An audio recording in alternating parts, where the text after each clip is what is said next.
Hello friends, నమస్తే. Welcome back to our channel. ఈరోజు video ఎన్నో పోషక విలువలు ఉన్న మునగాకు కరివేపాకు పొడిని ఎలా చేసుకోవాలో చూపించబోతున్నాను. మునగాకులో విటమిన్లు, ఐరన్, కాల్షియం చాలా ఎక్కువగా ఉంటాయి. ఇది శరీరానికి బలాన్ని ఇస్తుంది. అలాగే కరివేపాకు కూడా జుట్టుకి, జీర్ణక్రియకి చాలా మంచిదండి.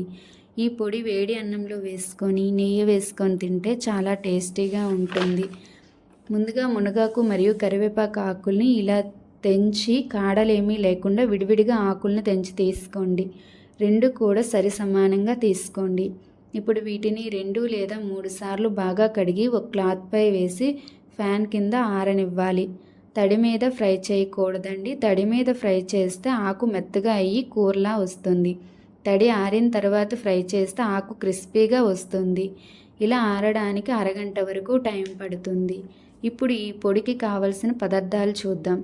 2 టేబుల్ స్పూన్ల మినపప్పు, 2 టేబుల్ స్పూన్ శనగపప్పు, టేబుల్ స్పూన్ జీలకర్ర, 2 టేబుల్ స్పూన్ల ధనియాలు, 10-12 వరకు వెల్లుల్లి, 7 ఎండుమిర్చి, ఒక చిన్న నిమ్మకాయ సైజ్ అంతా చింతపండు తీసుకోండి.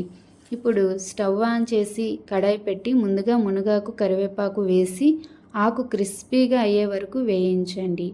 ఆకు వేగిన తర్వాత దీన్ని వేరే ప్లేట్లోకి తీసుకోవాలి.